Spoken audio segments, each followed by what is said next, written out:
चलो ध्यान देगा यहाँ पे। आज हम लोग बायोलॉजी के चैप्टर 8 का हमारा पर्यावरण का टॉपिक जान रहे हैं। पर्यावरण या वातावरण क्या है? सबसे पहला है पर्यावरण या वातावरण क्या है? तो किसी जीव के चारों ओर फैली हुई भौतिक या अजैव और जैव कारकों से निर्मित दुनिया जिसमें वह निवास करता है। जिसमें वह क्या करता है? निवास करता है। पॉइंट को समझो। किसी जीव के चारों ओर फैली हुई भौतिक या अजैव जैव कारकों से निर्मित दुनिया जिसमें वह निवास करता है एवं जिससे वह प्रभावित होता है उसे उसका पर्यावरण या वातावरण कहा जाता है। तो दरअसल बात यहाँ पे है कि जिसमें वह निवास करता है, जैसे मानो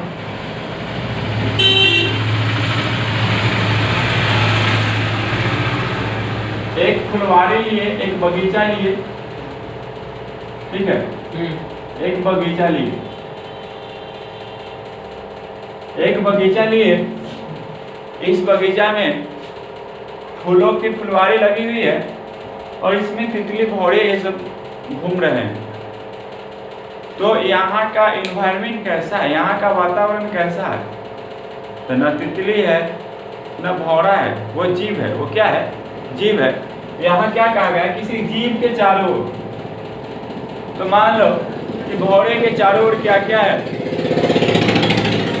फूल है, बगीचा है, पेड़ पौधा है, छोटे मोटे घास है, बड़े बड़े पेड़ है। ये सारे वहाँ के वातावरण, ये सभी कारकों को मिलाकर वहाँ के इन्वायरमेंट यानी वातावरण क्या होता है? तैयार होता है। यानी ऐसी अवस्था में, ऐसी स्थान पर वह रह रहा है तो वो कहा जाएगा कि वो किस प्रकार के वातावरण में रह रहा है या किस प्रकार का वहाँ का कैसा पर्यावरण है। तो पर्यावरण जगह के हिसाब से और क्षेत्र के हिसाब से परिवर्तित होते रहता है। ठीक है, जगह और क्षेत्र के हिसाब से पर्यावरण क्या होता है? परिवर्तित होते रहता है। वह कहीं भी मतलब अस्थायी रूप से निर्भर नहीं करता।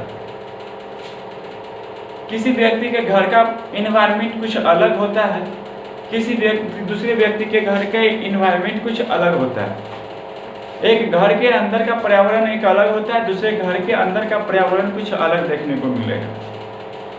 किसी मतलब यह एक उस जगह के क्षेत्र पर डिपेंड करता है कि वहाँ पे लोग, वहाँ के जीव जंतु, वहाँ के पेड़ पौधे, वहाँ का मौसम किस प्रकार का है, उस पर वहाँ का पर्यावरण क्या करता है? निर्भर करता है। तब कहते हैं कि यहाँ का वातावरण ठंडा है, यहाँ का वातावरण गर्म है, यहाँ के वातावरण बर्फीला है।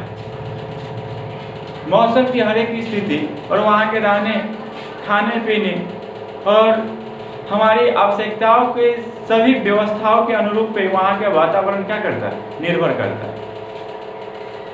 अब बात है जिसमें वो प्रभावित होता है, जिससे वो प्रभावित होता है, जिसे वह प्रभावित होता है। प्रभावित होने का मतलब यह होता है उससे, उसके अंदर उसके जैसे बनना या उसके से दूर भागना। किसी से हम प्रभावित हुए तो विचार हमारे अंदर उससे प्रभाव, कोई आईएएस अफसर से मिले, हम उससे प्रभावित हुए, क्या आदमी है। तो उससे मिलने के बाद जो हम प्रभावित हुए, हमारे अंदर एक जोश, एक चेतना जागा कि हम यह बने, तो वह भी हमारे एक वातावरण के अनुरूप आ जाता है।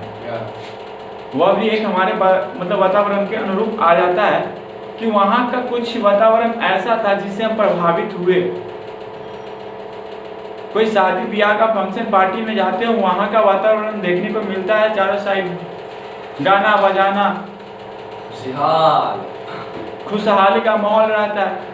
कोई मातम, कोई मर जाता है, उसकी जगह पे जाते तो वहाँ का वातावरण कैसा होता है? तो पूरा शांत होता है, रोना बिलखना, वहाँ की एक्टिविटी हो जाती है, तो वहाँ का वातावरण उस प्रकार का हो जाता है।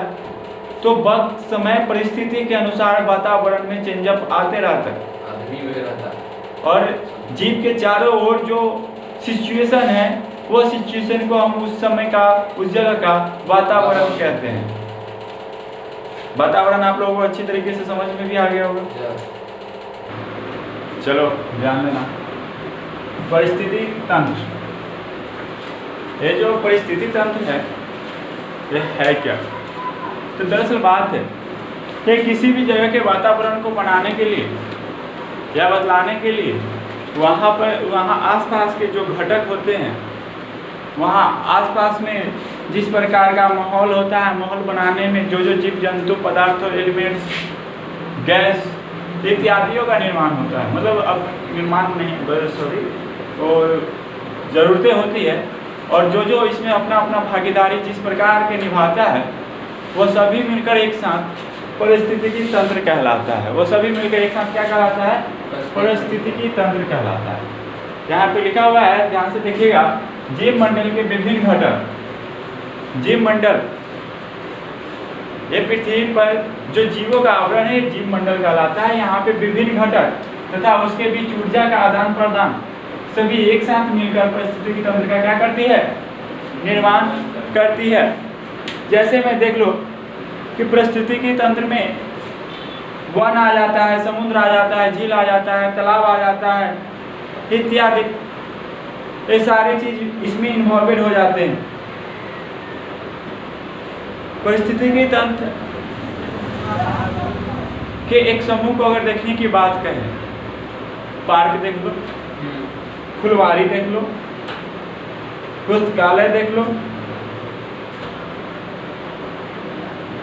इत्यादि, ये सारी चीज को माहौल को देखो कि ये सभी जगह पे अलग अलग प्रकार के माहौल की एक्टिविटी होती है, और वहाँ के आसपास के जो पेड़ पौधे होते हैं, जीव जंतुएं होती है, वो वहाँ के वातावरण को दर्शाने का काम करता है। यानी वातावरण में वहाँ के वातावरण के निर्मित यानी निर्माण में जिन घटकों का उपयोग होता है और या जिन घटक अपना अपना भागीदारी निभाता है, वो सारे क्या कहलाते हैं?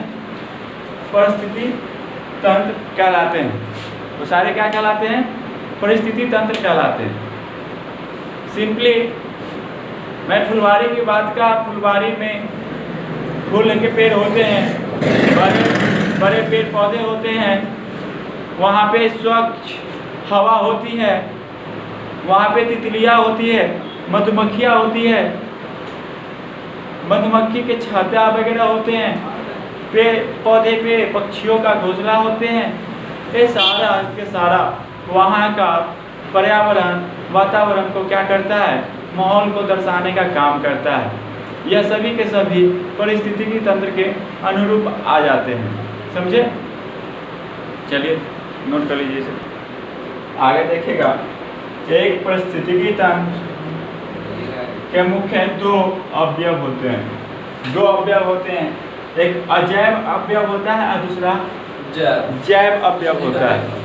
अजैव अवयव जो होता है वह निर्जीव होते हैं। अजैव अवयव जो होता है वो क्या होते हैं? निर्जीव होते हैं, जिसमें जीवन नहीं होता है। जिसमें जीवन नहीं होता है वो निर्जीव होते हैं। और दूसरा जो अवयव था वो जैव अवयव, जिसमें जीवन होता है, और जिसमें जीवन होता है वो सभी क्या होते हैं? सजीव होते हैं। पेड़ पौधा ईटी इंसान जानवर पक्षी ये सारे सजीव प्राणियों में आते हैं। जबकि निर्जीव प्राणियों की बात करें तो निर्जीव प्राणियों की बात करें तो मुख्यतः जो अपनी आकृति में वृद्धि नहीं कर सकता है, शोषण नहीं कर सकता है, हाँ जैसे में मोबाइल जैसे में जो पदार्थ होते हैं वो सारे आ जाते हैं। चलिए ठीक है, आगे देखिए।